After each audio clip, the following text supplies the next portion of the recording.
Okay, hello everybody. It's the 28th of July 2025 and we're coming to the end of the allotted time given from the United States from Trump for the tariffs to be reset.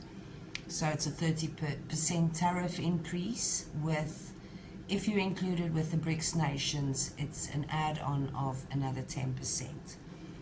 So we've been sitting in anticipation, waiting, wondering and thinking that our government will probably have sent people around over having discussions, trade talks like majority of the nations have done.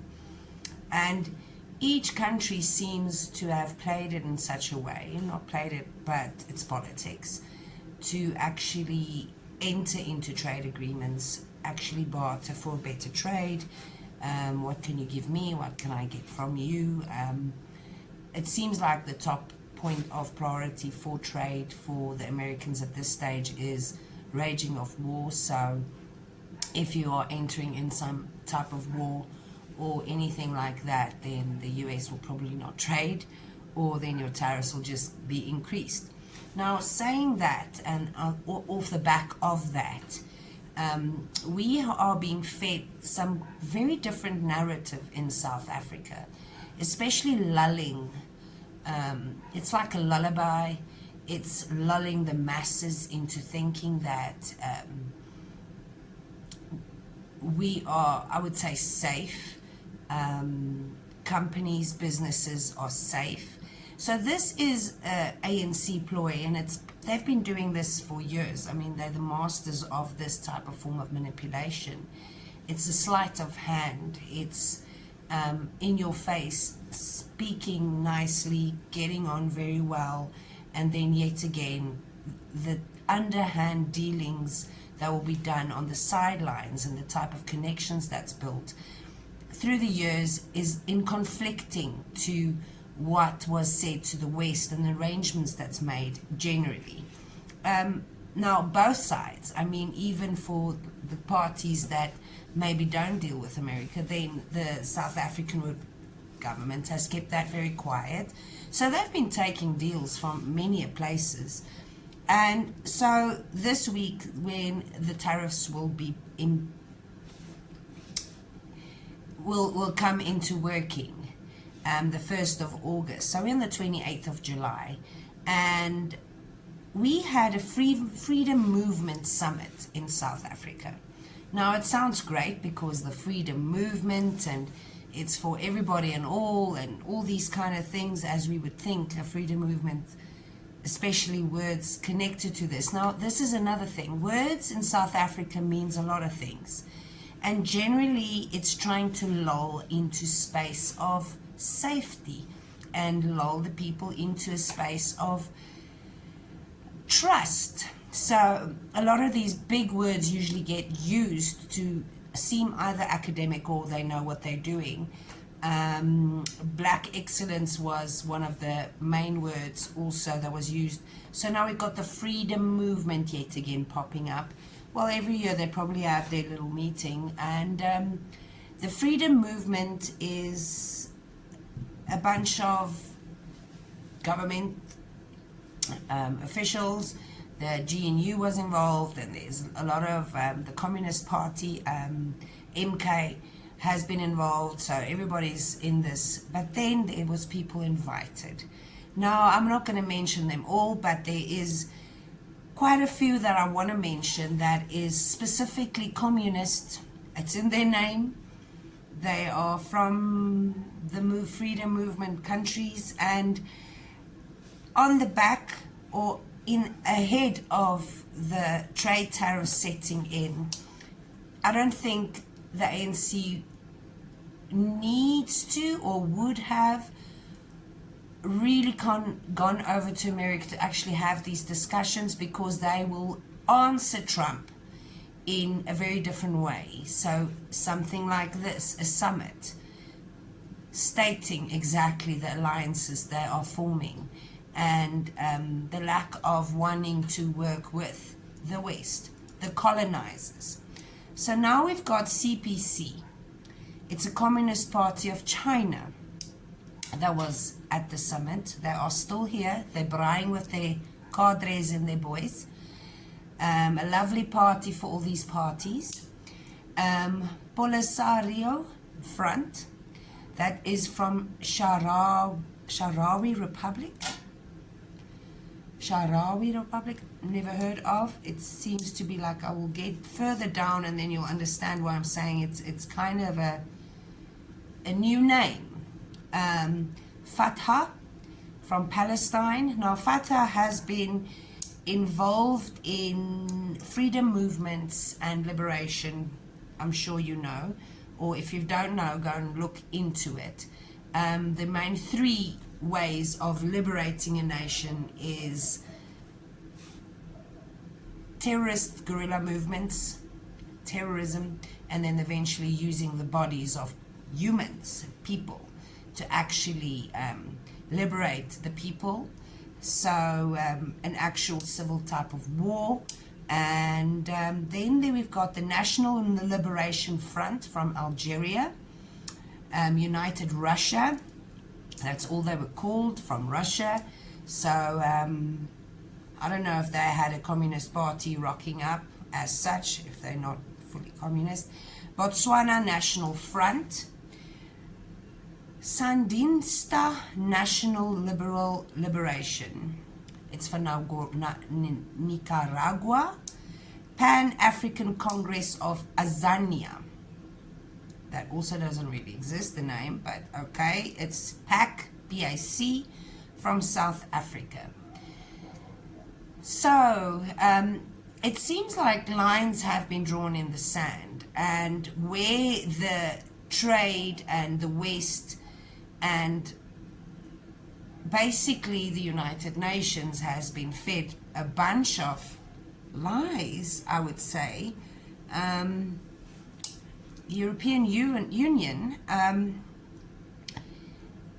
the alliances has been set, and I don't think we see it. We want concrete evidence of Ramaphosa actually having conversed or sent a delegation to actually converse with Trump, and we kind of want that narrative, we want that dialect, we want that type of communication, but this is the type of communication Ramaphosa is giving Trump.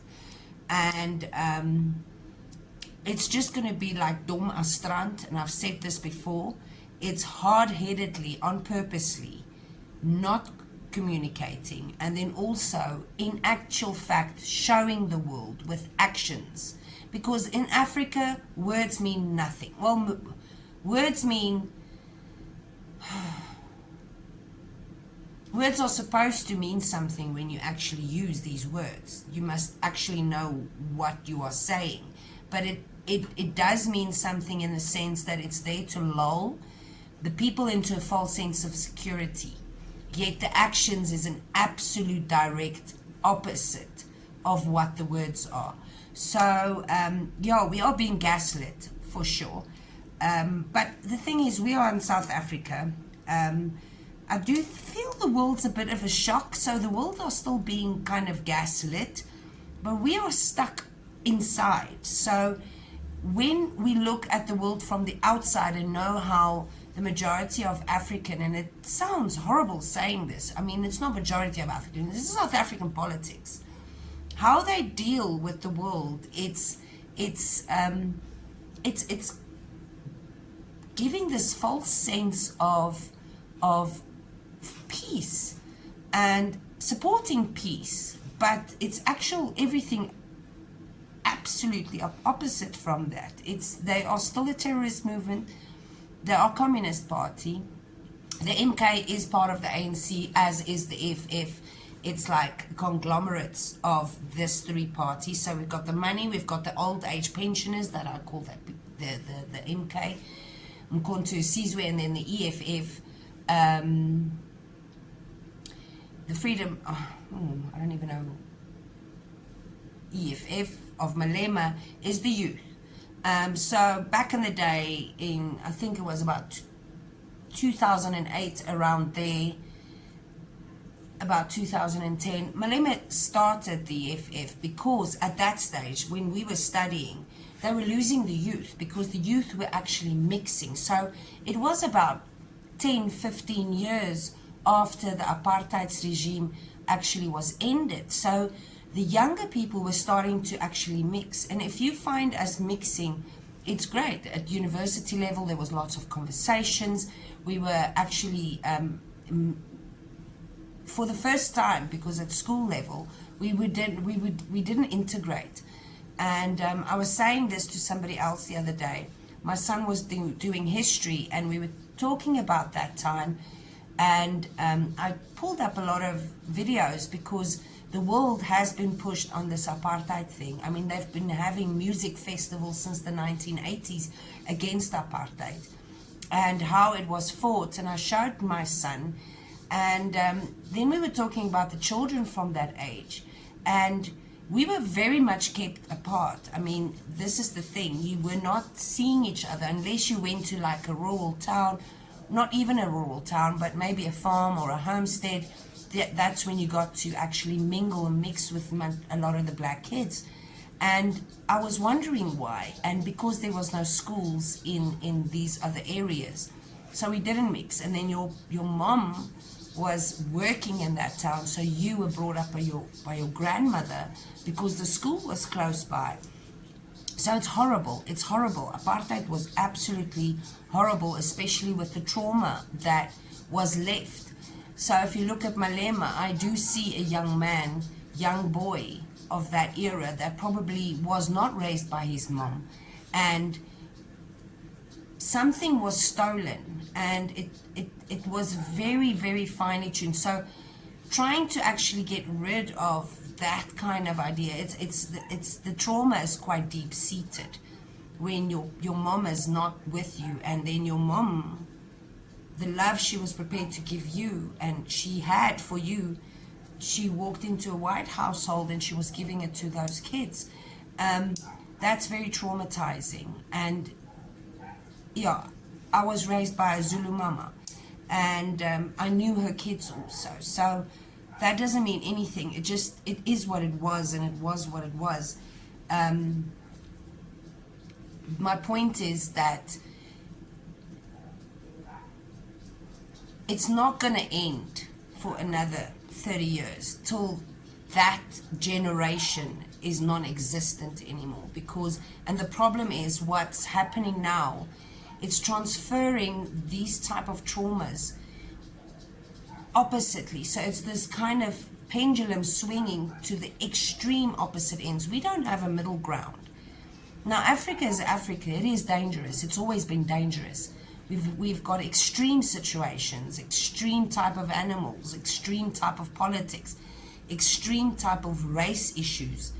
And when you want to force integration on these tribes and these communities, you're going to have some serious trouble because the traumas that go very far back. And unfortunately, when you're in Africa, the only way to get beyond this is blood. Now, I said to some of my community members and the people we were all having these discussions, it seems like we need a ritual of a bunch of cows so that we can actually have a bloodletting ceremony, because the ground, according to the African, is calling for repatriation. It wants something, and money and land is unfortunately not enough. There will be never enough. And unfortunately, when you start playing in that space, especially with ancestors begging and yearning for this repatriation, and you must for us, and the religion is pretty strange also. So we've got the Christian mentality, but then even in the Christian kind of framework for the African, the ancestral worshipping and ancestral, they get involved in everything. I mean, there's a cow slaughtered for every scenario you could think of, from marriages to death. It goes straight, blood will be let. So, and that's not very Christian, yet it is for the African, because of the traditions, for the cultures and your ancestors. And you have to appease the ancestors, and you have to bring in make them involved. And many a times that we've had these conversations on X, where it is about my ancestrals and repatriation and giving back and my forefathers, and you're a colonialist, and I usually go shh, and then it's you white woman, you white witch, you white devil, bahamba, footsack, shut up, you're not telling me, you white woman, to shush. And I'm going shh. And then they go, shut up, you go crazy, you don't tell me. You can even see the typing is in a frenzy. And then I go, shh, don't wake my forefathers. Because if this is the game you want to play, the problem is, it's never going to end. It's never going to end. And when I say that, the fear that comes over, because it's such deep-seated trauma. Now, in another 30 years, what's happening to my family, my son, my bloodline, my forefathers is going to be asking for repatriation. So this horrible, toxic cycle, it seems like the only way we can actually fully rid of it is to leave. And many of the Afrikaners don't want to leave, no matter what. They don't want to leave. They will fight to death. And the problem with this is, we would have done anything and everything for South Africa. We're South African. We're African. But you're killing us. When will it end? We've got children. Both sides have children. When Bantu kills Bantu, when South Africans kill Zimbabweans, Bantus, and it's terrible. I mean, the xenophobia is insane. The attacks, it's unhuman. The brutality, it's insane, but it's so normal for the streets of Africa. If Bantu kills their own blood, because it's the same tribes in effect, they all came from the north. What chance does my son have? What chance do I have? 0 to none. I dread being caught out at dark, car broken down, wheel flat. I mean, the streets of Gauteng, with the amount of potholes. If you connect with one, you don't stop. You drive till the end of your rim to get to a safe haven, to an extent, because you know, you will not survive that night if you break down next to the road. There's no help. I've asked before, and I was attacked and assaulted and called you white bitch. I will show you. If you don't fight for your life daily, you don't survive this place. Not on any level. And everybody looks and go, oh, flashy, nice. If you look at YouTube, all the beautiful places of the Cape. We're not in the Cape. We're far from the Cape. Come north, we'll show you some other stuff. Come north, let's have a talk. You can feel the danger. You'll feel the danger on the streets. Since this year, since February, the executive order for the Afrikaner has been put in. Minorities, we will see about that. You could feel the streets has changed. The danger has upped 100%. We don't go out. I never used to lock my, well, you sleep with the doors locked in general. Gates and security and barbed wire and all the fences and electrical systems and stuff. But we still, during the day, I had your gate open, your in front of your door. You kind of, the dogs coming in and out, but not anymore. It's open, close, open, close, open, close. My neighbor got attacked not a month ago, 2 months ago.